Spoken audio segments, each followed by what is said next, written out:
This is the Detroit Sports Podcast Network.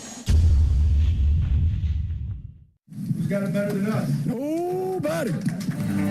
You got a date with justice.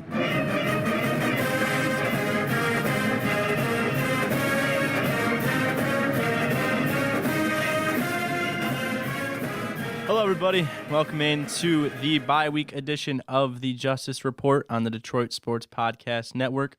I am your host, as always, Brandon Justice. I write for Land10.com, cover recruiting, also do a lot of teamwork as well. Today we're going to be talking about what happened last weekend, the massacre in Piscataway with Rutgers, also previewing a little bit of Illinois next week.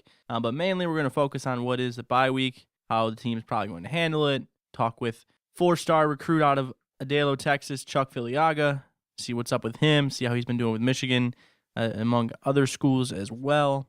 So a lot of cool things happening today. Appreciate you guys tuning in. So let's talk about what happened last week. I mean, there's really only one way to talk about it. It was an absolute beatdown. No, it was definitely the biggest I've witnessed in my lifetime. For those of you who don't know, I'm 20, so I don't have too much. I can't go back to the 40s and talk about those games. I can't go back to the 60s, the 70s, the years of Bo. I can't go back and talk about those as if I witnessed them. And I witnessed the Lloyd Carr era, the Rich Rod era, the Brady Hoke era, and obviously I'm currently witnessing the Jim Harbaugh era. And I've never seen anything like that. The thing is, with those games, everyone always says, oh, from the first play. It wasn't, actually. I mean, the first two series, Michigan came out and punted, 3 and out, almost threw a pick. Spate looked terrible. Rutgers didn't look any good either, but Michigan came out of the gate looking awful. So if they don't look bad in the beginning, they probably put up 90 points. But those first two drives went for 3 and out. Yeah, I mean, you can't really be disappointed with 78, and you definitely can't be disappointed with 0. So now you got to think, this Michigan defense, can they get a team to negative points? I mean, that's kind of like the goal at this point, I guess. You can't, I mean, right now they're at such a high. You beat a team 78-0. You only allow, the 30 yards they allowed. Now, now it's just almost as if, what can we do? Hey, well, what they can do is they got to beat the rivals. That's got to be your number one priority right now. looking ahead, which is something that they don't do. They take everything week by week, which is great. I'm not faulting them for that. But, from a radio standpoint, from a podcast standpoint, you have to look ahead. I mean, there's no reason to worry about Illinois. They're awful. Lovie Smith, a great coach, but nothing's going to happen. I don't think they're an upset bid by any means. I mean, they lost to Purdue. It's pretty much the low of the low, except for losing to Rutgers. I don't think anybody is going, nobody in the rest of Rutgers' schedule is probably going to lose to them. Then again, Iowa did come within 7. It was 14-7 final. So I guess Rutgers isn't that bad sometimes.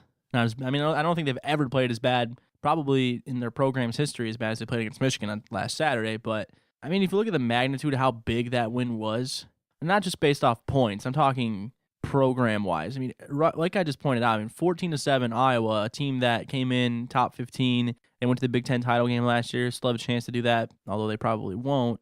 Iowa, yeah, they're disappointing this season. They're not as good as we thought they were going to be.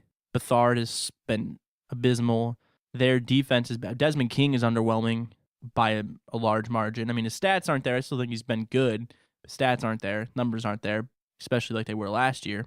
But Iowa came within 7 of Rutgers. Rutgers, I mean, you can't really invest in a win over them. It's like 58-20 or 42-20 or anything like that. But 78-0, absurd. It's absurd.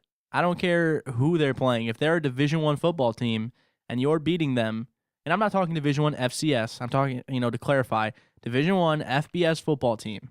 They're in one of the Power 5 conferences, or they're one of the Group of 5 conferences, and you beat them 78-0, you have a good football team. If you beat them 78-0 and they're in the Power 5, you have a good football team.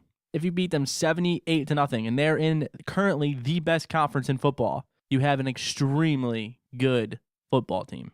I mean, Rutgers doesn't belong in the Big Ten. I think that's pretty much the consensus so far. I mean, maybe they turn it around with Chris Ash. Maybe the basketball program shows, a pulse. But as of right now, the consensus is they don't belong here. But they are here. They're still a Big Ten team. And they just got completely dismantled. 78-0 on their home turf. Michigan went into their first road game, and, the topic of discussion was, they haven't been on the road all season. It's been 5 games this year, and they still haven't been on the road. Are they ever going to go on the road? Well, they went on the road, and they won by 1 million points practically if you put it into comparison to what it would have been if it went on for longer. If that game was 6 quarters, they win by like 250 50 points. And Rutgers couldn't move the ball if you put them on a bike. Or if you put them on a bike with a motor on it, they couldn't get past the defense for whatever reason. I mean, Michigan's defense is great. There's no doubting that. But as bad as Rutgers' offense was, it was hard to watch. I mean, there was at times where I think Chris, he had to have given up a half. Or the offensive coordinator might have just thrown his playbook away and just said, whatever, just keep, run up the middle. I think Rutgers, I think they're alive. I mean, I think that they have a pulse as a team, but I also think that Michigan was going to win that game by 40 points, 50 points, but, nearly 80.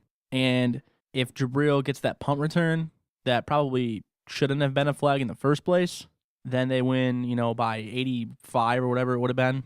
Yeah, 85. It's absurd, and a lot of people, and I'm actually kind of surprised. I'm really surprised. I think the media, the national media I'm talking about, they've really kind of come within their own with Michigan. I definitely thought this entire season that they would definitely, underwhelm Michigan, I guess is the best way to put it. Just undercredit, discredit what they did. Kind of not give them enough credit, which is what they've done all the time, I feel like. And for them, for the national media, they've kind of witnessed this past decade where Michigan has just been awful, and they weren't ready for them to be good yet. And I thought, when I watched Michigan win 78-0, I thought, this is a great win, and people aren't going to realize that. Beating Rutgers is one thing, but making them look like a Division III team, like an NAIA team, is another. Surprisingly, the national media loved it, and they gave Michigan tons of credit for winning 78-0, and they called them great, and SportsCenter said today that, how good they are is the biggest surprise of the season. You're 6 games in, you're bowl eligible you're bowl eligible before Michigan State for the first time since 2000 and I want to say 7 maybe, not 8, but maybe it might have been 2007. It's been a long time. But you're bowl eligible before Michigan State. You're bowl eligible at the same time as Ohio State. You're 6-0. They're easily a top 4 team in the country right now based off performance. There's no flukes. There's no fluke wins. They dominated Wisconsin in the close game. In the long run, if you look at the numbers, they dominated them. There has been no fluke wins. There's been no questioning anything as far as their wins go. They haven't let a team, besides Colorado in the first quarter, there hasn't been a game where they looked bad. There's improvements. Every team needs to improve. They need to improve quarterback play. Spate needs to figure out how to throw a short pass on target. But the defense has nothing they need to fix. They needed to fix their safeties, and when Jordan Lewis came back, that happened. When he came back, everything was fixed in that defense, in that secondary, basically, that wasn't there before. The secondary looked awful against Colorado. Pretty much just the safeties. Everything that looked bad in that game against Colorado disappeared when Jordan Lewis came back. The defense has no weakness right now. You can't run up on the middle on them. You can run outside on them 1 in every 10 plays pretty much. You can't throw a deep ball on them because Jordan Lewis and Channing Stribling are 2 of the top 5 corners in the country right now, coverage-wise, and that's pretty much been the consensus. The linebackers, which were the question going in, have probably been one of the strongest units overall in the team. There is no strong unit over the other, I think, in this defense so far. Ben Gideon has like 1 million tackles already. He's led the way 4 games in a row in tackles. Jabril Peppers is Jabril Peppers. There's really no other way to put that. He's incredible. I asked the question, do you guys have a problem with the 2-point conversion that Michigan went with? And I asked this because, I want to bring it up because Michigan was up 27-0. I'm pretty sure it was the second quarter. At this point, there was about 6 minutes left. And no, there was actually probably about 10 minutes left. And there was no reason to do it. I don't think Harbaugh's going to bring up the competitive advantage as to why he did it. But at that point in the game, that Rutgers and Michigan had some off-the-field beef heading into this game. There was no doubt that there was some heat and some tension between those 2 sidelines. Michigan runs Jersey. Look at their team. Look at Rashawn Gary. Look at Jabril Peppers. Juwan Bushell-Beatty. They run Jersey, recruiting-wise. And then when Chris Ash came in, he tried to assert dominance and pretty much say that no one was going to run Jersey because they were going to, quote-unquote, fence the garden. It's very obvious that after Saturday's game, they're going to have to build a bigger fence because it's not working. But you kind of got to feel bad for Chris Ash at this point. Harbaugh's already up 27-0. It's extremely obvious your team has given up. Michigan's just running and doing whatever they want at that point in the game. And Harbaugh is just like, go for 2. Why not? And I think the way Harbaugh thinks is much different than anyone else does. So when he called this play, I think he really wanted Garrett Moore's the holder to get some time, and I think he wanted him to have a moment. But he didn't take into account that it was going to look bad, was going to look like he was running up the score and he was, doing a hardball thing. And B, wasn't really considering, I guess, Rutgers' feelings, which is what a lot of people brought up. I don't really think that really matters. I mean, Harbaugh doesn't care how other people feel about what he does. He's winning games 78-0. He's beating every team pretty handily. Besides, the final score of the Wisconsin game was obviously 14-7, but I'll remain an asterisk up there because if they could kick a field goal that game, they win 23-7. But again, 14-7. So besides, pretty much in every game, they've been the team that should win. If they beat Michigan State last year and there isn't a fluke punt return, are they the team that should have won the game? Michigan State had the numbers to win that game to where it didn't look bad. It wasn't a luck for them. Michigan made the plays when it mattered in that game besides the very end. But, Michigan hasn't had a game where they were outgained. They've been dominant in the numbers every single game. They have the first rush defense, they have the first pass defense, top 5 rush defense. They have every statistic dominant. I think they're 4th in the country in scoring offense, 1st in total defense. I'll say it, I think right now, besides Bama, Michigan's the best team in the country besides Bama. After that, Ohio State got exposed for the first time all season last week against Indiana. Do I think Michigan is going to beat Ohio State? I'm still not convinced on that. I still think Ohio State wins that game as of right now. But what I do think is that Michigan has a team right now that is number 2 based off of performance so far. Because Ohio State struggled. If you watch that game, they struggled with Indiana. They scored a touchdown late so they could bump up the score, which is great. You have to do that in the college football playoff. You have to because it's all about how much you win by. It's all about how much you dominate. If you beat Indiana by 14, it does not look good. So if there's an opportunity to score more, you do it. I'm not going to question it. That's fine. Everyone with an eye knows that Ohio State by no means dominated that game. But for the college football playoff purpose, they had to, assert dominance in that game in the end. So I think Ohio State showed weakness. JT Barrett played his worst game probably he's played in 2 years. He's still not confident throwing the ball. I still think Clemson is not the best. I still think they're number 4. They almost lost to Troy. They struggle with Auburn. Sure, they beat Louisville at home, but I think they're 4. I think the playoff is perfect right now. I think if the season ended, this is a great playoff. Alabama, Michigan, Clemson, Ohio State. But I want you guys to get back with us at Detroit Podcast, at Land of Justice, when I ask, do you have a problem with the 2-point conversion?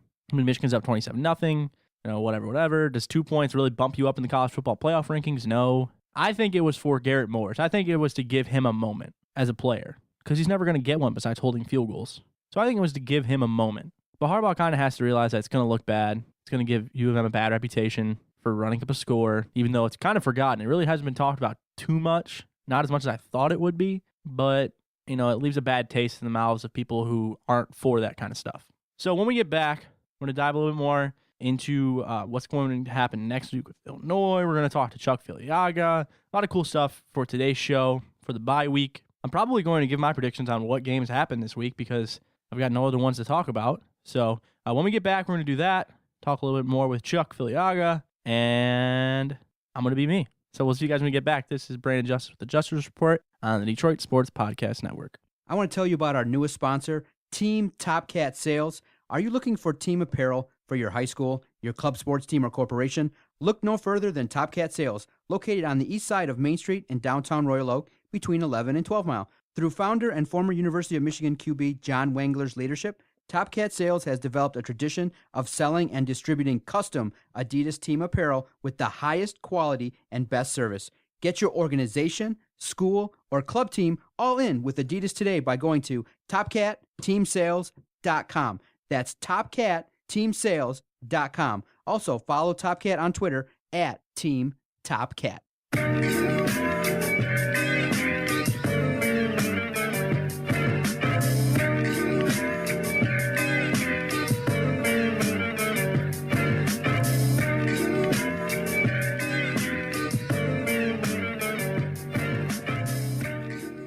All right, we're back, folks, here on the Justice Report. This is episode 4. Today we're joined for our recruiting feature with Chuck Filiaga. Chuck, you're originally from California, moved to Texas. What's it been like transitioning from the West Coast to, the great state of Texas? Transitioning from the West Coast to state of Texas it's a big transition, being used to the cold weather on the west side and the beaches and everything. And then moving to Texas, you have the heat, humidity, and it's been a big change, but I adapt quickly to it. and I'm loving it. What's the difference like between playing high school football in California, the West Coast style, and then now you're in Texas, kind of like the birthplace of football?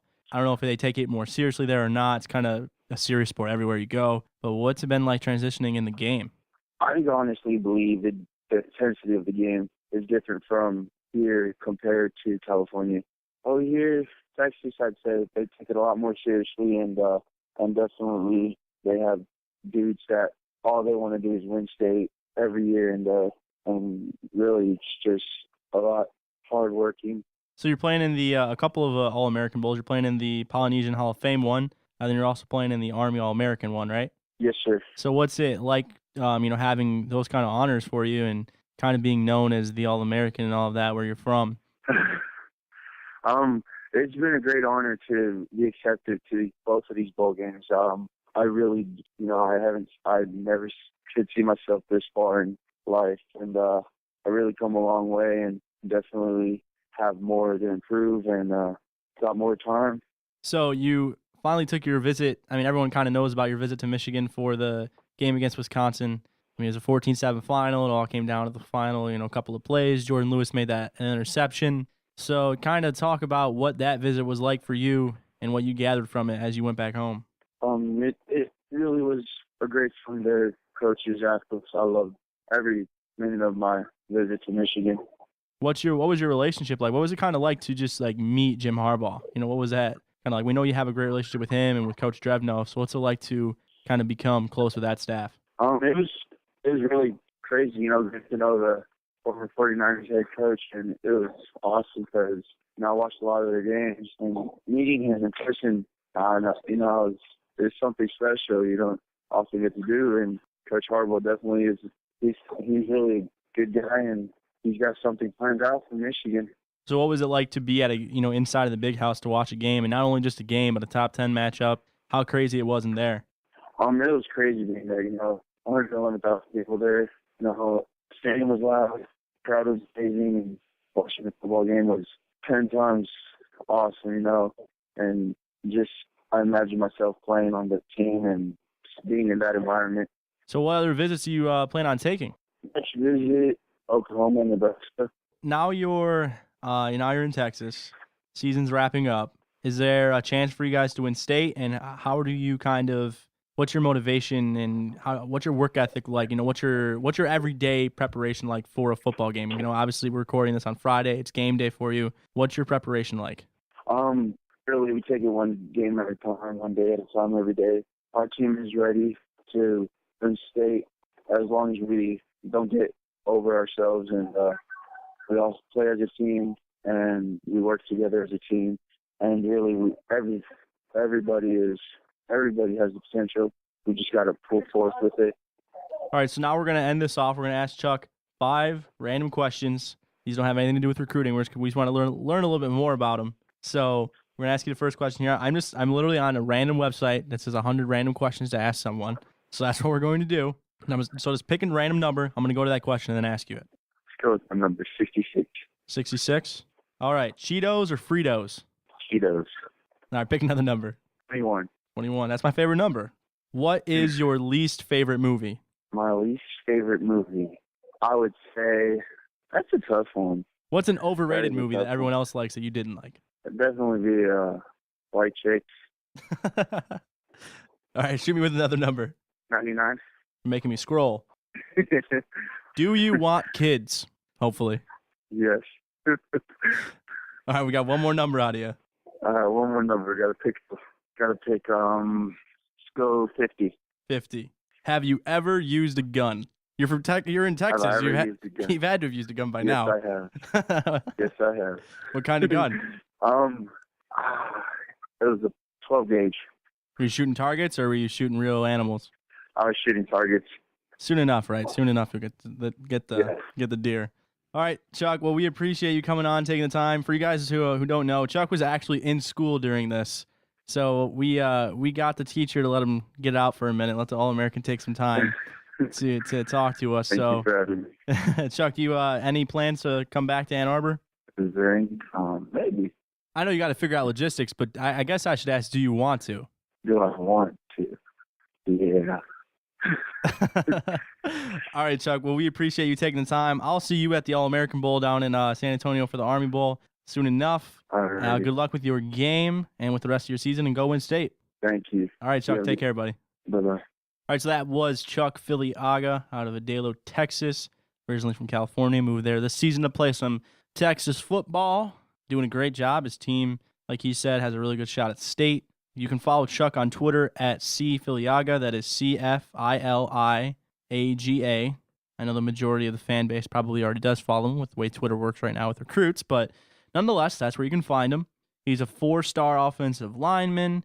A little more backstory on him. Michigan didn't really seem to be in contention for him prior to his visit. I think he's always had a good standing with Coach Drevno, the offensive coordinator for Michigan, specifically the offensive line, recruits mainly the offensive line as well. But he really built that relationship with Coach Harbaugh, like he said, on his visit.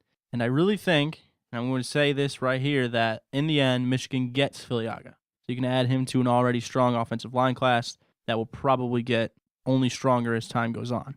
So Filiaga, he's a great player. He's huge, about 6'5", I believe. And he probably fits in about, I would probably say, the right tackle. But he can definitely, slide into guard, play the left tackle as well. This is a class that probably is going to finish with who they have now: Jeraymon Hall, 3-star out of Oak Park; Andrew Stuber, 3-star out of Connecticut; Joel Honigford, who was on the show a couple weeks ago, from Sugar Creek, Ohio, 3-star. And then also Kylian Herbert, who could be visiting Florida again, could be flipping to Florida. That's pretty much the only candidate, I think. But he's recently come out and said that he's sticking with Michigan. He hasn't shown any signs of decommitting. Obviously, it's a process, but he said as for right now, he has no, thoughts about that. So that was good because he was silent for a minute there. And then you're looking at people that they have a chance with, like Alex Leatherwood, the 5-star out of Pensacola, Florida, who visited with Filiaga; Jedrick Wills out of Lexington, Kentucky; Leatherwood a 5-star, Wills a 4-star. And then you also have Cesar Ruiz, 4-star offensive center out of Bradenton, Florida. And then you also have the left tackle, Isaiah Wilson, out of Brooklyn Poly Prep. I think they get 2 of those 4, so you're looking at, or 3 of those 5. So it's Filiaga, Leatherwood, Ruiz, Wilson, Slayton is another one, TJ Slayton out of American Heritage, teammates with Kylian Herbert, and then Jedrick Wills. I don't think they get Wills. I don't think they flip Leatherwood. I think they get Slayton. I think they get Wilson, Filiaga, and Ruiz. That's 4. So you're looking at an 8-person offensive line class, which I think is fine. I think that's what they get. Will they lose a commitment on the way? Probably. Will it be self-imposed? Probably. But in the end, they probably finish with around 6 or 7. One of those 8 probably don't want to be in that crowded of a offensive line class. But nonetheless, I think they have good standing with Alex Leatherwood, the Alabama commit. The difference here is if they can get them back on campus, I think they get them. I don't think they're going to get Wills back on campus. I think he really likes Michigan, but it's Bama, and he's a kid who's not going to say no to Bama in the end. Same thing with Leatherwood. Now, if they can get those 2 plus Filiaga back on campus, then there really is a shot there for them, to get those, the Great Wall, as they titled them. I think there's no doubt right now with Ruiz. I'd be extremely surprised if he doesn't go to Michigan. I think Filiaga is a lean. I don't think it's a no-doubter. I think he's definitely leaning towards Michigan, though. Have to watch out for USC, UCLA, Texas, those kind of schools. So, that's what I think. That's my opinion on the offensive line class going forward. So we're going to go into break. When we come back, talk a little bit about Illinois coming in next week, a little bit more in the bye week as well, and then end it off with Rutgers, predict some games for the week, and then answer your questions. So for the Justice Report, this is Brandon Justice and the Detroit Sports Podcast Network, and we'll be right back. Doc and Jock here for Fanatic U. If you're looking for some sweet sports swag and you love your Detroit teams, and I mean you really love your Detroit teams, you got to check out fanaticu.com and get the coolest gear out there and rock your Red Wings shirt, rock your Lions shirt, rock your Piston apparel. Wear it till the wheels fall off. Michigan State, you know what? They got it too. Check out Fanatic U. They have 6 locations all over Metro Detroit. Check them out, fanaticu.com.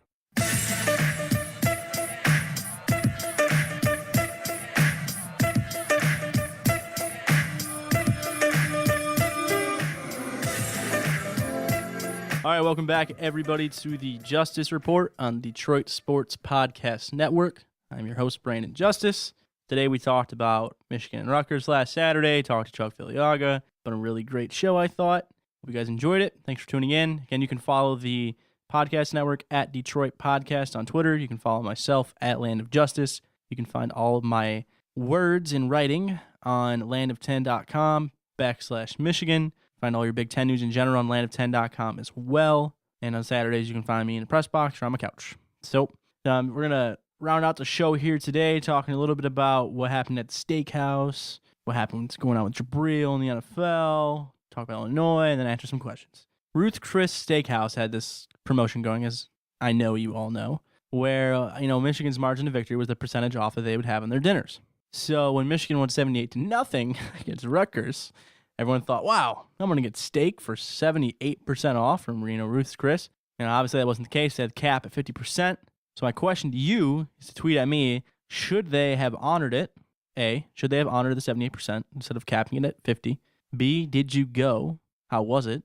And C, did you drink milk with your steak like Jim Harbaugh did? There was a picture that Jim Harbaugh put up. He went and participated in the Ruth's Chris Steakhouse, and I think if anybody knows how Harbaugh kind of goes about life, he definitely took the discount. I mean, got to save money these days, no matter who you are. So the question is, did you go?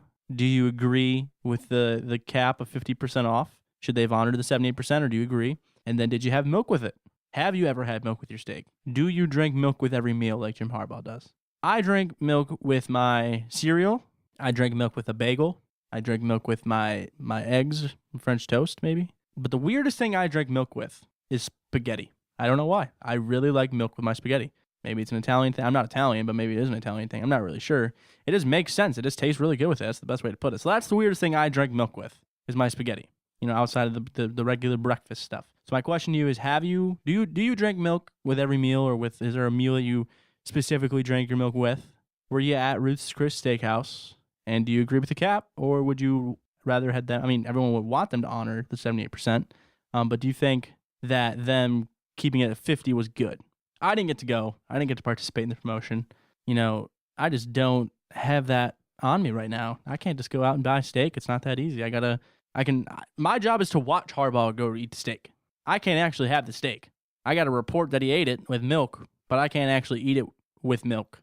I can make my own though. I can go to Kroger and get the $8 special, throw it on the stove in my apartment that I just moved into in Ann Arbor, which by the way is really nice. Spice Tree Apartments. Hit me up if you live there. The next question is it's about Jabril Peppers. He plays football for Michigan. He's a position player. That's the best way to kind of define him. I'm not sure if you know him, but if you don't, he plays positions with an S for Michigan, multiple. If you do know him, you know who he is. You know how, I don't really describe him, but assuming you don't know who he is, since the first lesson I was taught about journalism was assume the reader doesn't know or listener doesn't know. So I'm assuming you don't know. He plays safety for Michigan, plays linebacker, nickel, punt returner, kick returner, quarterback, running back, slot receiver. Pretty soon he might see the line. He might get on the defensive line, the offensive line. But the question is, he's not going to be able, well, maybe, but I don't want to completely discredit him. But he's very likely not going to be able to play that role in the NFL where he does all of those things. So the question is, what is his, destiny in the NFL position-wise? He did tweet out a while back, I think it was about a year ago, 2 years ago maybe, that he was going to get his degree at Michigan before he left. So as a redshirt sophomore, unless he took a lot of classes in order to graduate now in 3 years, he'll likely get the degree next year. But he's probably, barring an injury, I really hope that doesn't happen, barring anything happen, extenuating circumstances, he's probably going to be a top 5 projected pick. Right now, CBS has him at 4. I think Fox has him at 5. Mel Kiper has him at 2 or 3 on the big board. Top 10 somewhere, maybe lower than 2 or 3. But everyone has him high up. There's no one guy who's just like, I believe in Jabril, and everyone else is like, I don't. And, everyone's kind of on that, that I guess you could call it bandwagon, because a lot of people said that he was just hype. Obviously, that's not true. So what position is he in the NFL? I want to hear from you guys at Atlanta Justice, at Detroit Podcast. Let me know what you think, and I'll give you my opinion as well. But I want to hear what you guys think. What position will Jabril Peppers play in the NFL? I think consensus, or not the consensus, but the most popular choice is safety. And that's for obvious reasons. Strong safety is a position that can be good in coverage, can blitz, but there's a rare breed of complete safeties that can play the strong safety position.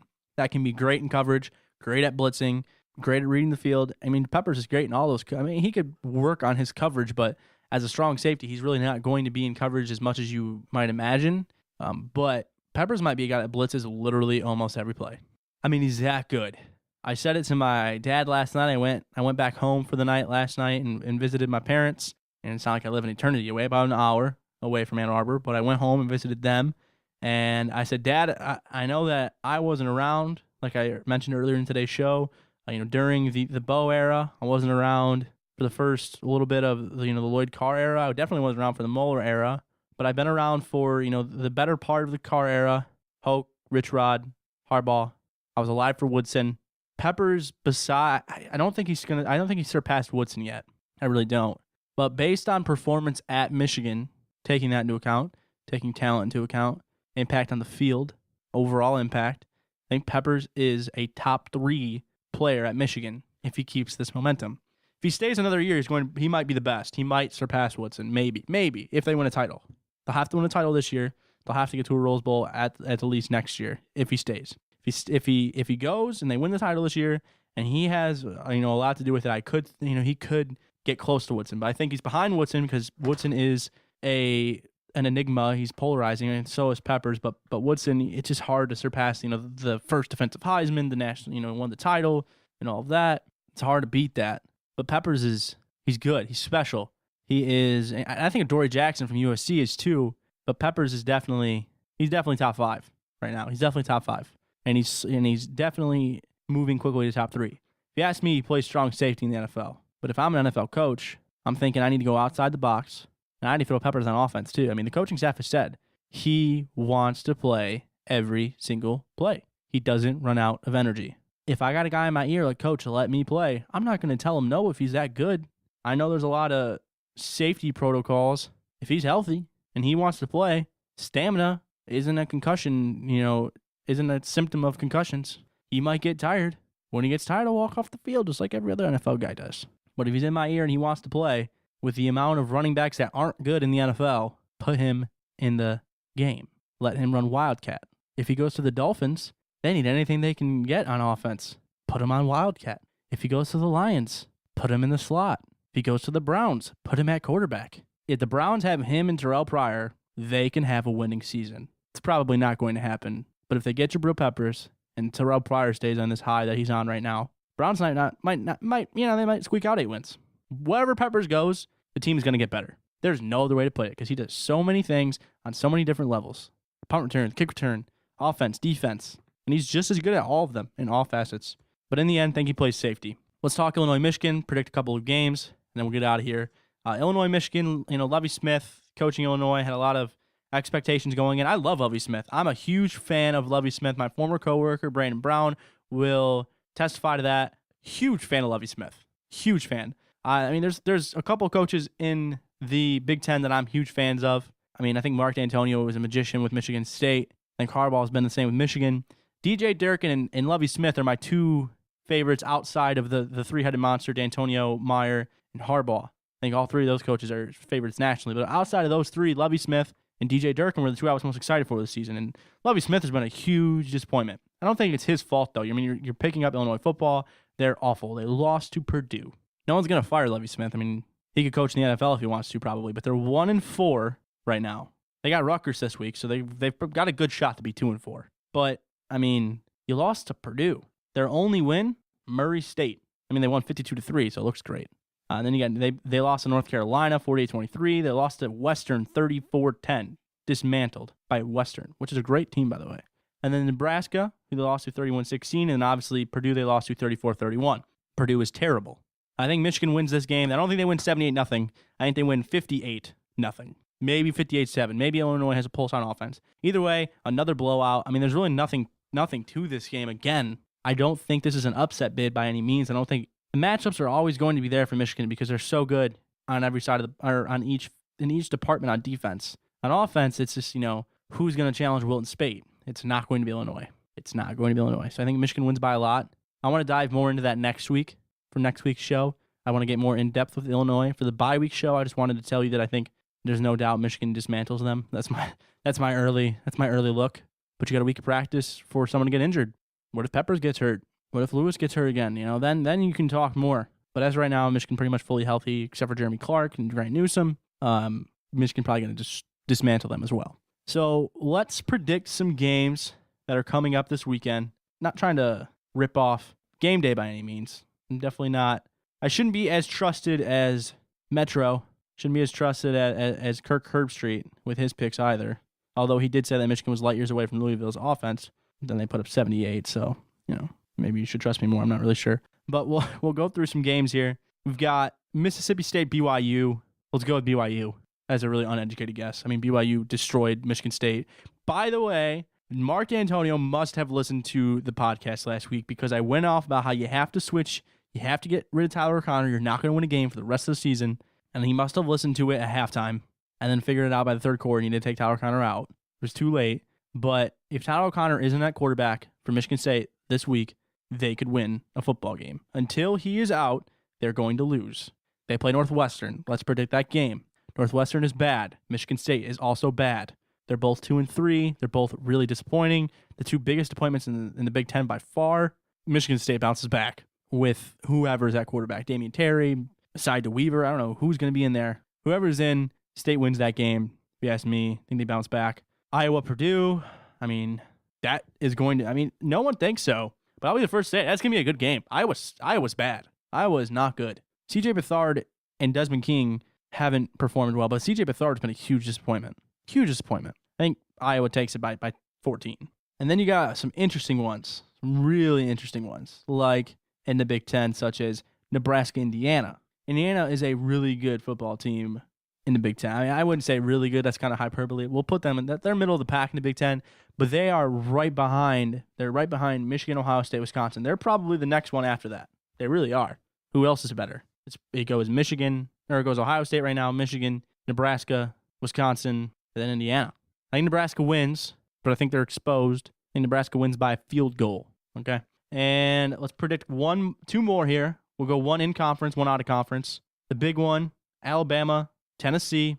Tennessee's luck ran out against A&M. They finally ran out of luck in double overtime, nonetheless. I like Alabama. I think they looked unstoppable against Arkansas. I think they're the best team in the country. I think Jalen Hurts is one of the best true freshmen ever play quarterback. Alabama rolls, probably by 17.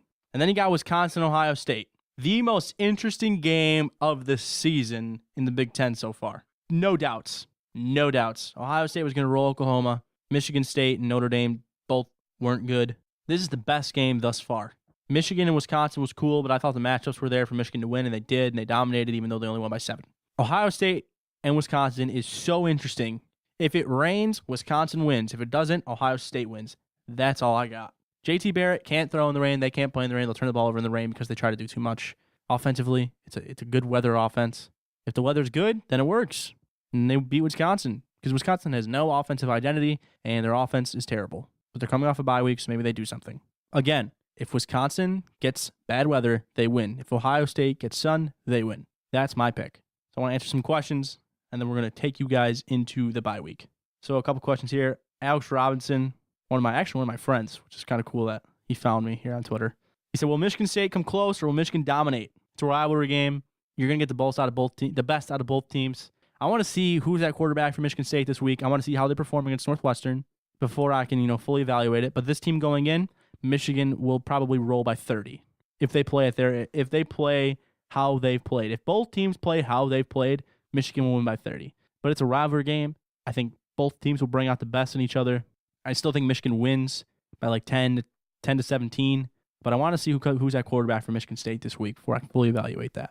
2 weeks away, by the way. 2 weeks away. It's going to be a great game. Steven Osentowski, who makes great videos on Twitter, asks, would you rather watch Rutgers versus Alabama or Rutgers offense versus Rutgers defense for LOLs?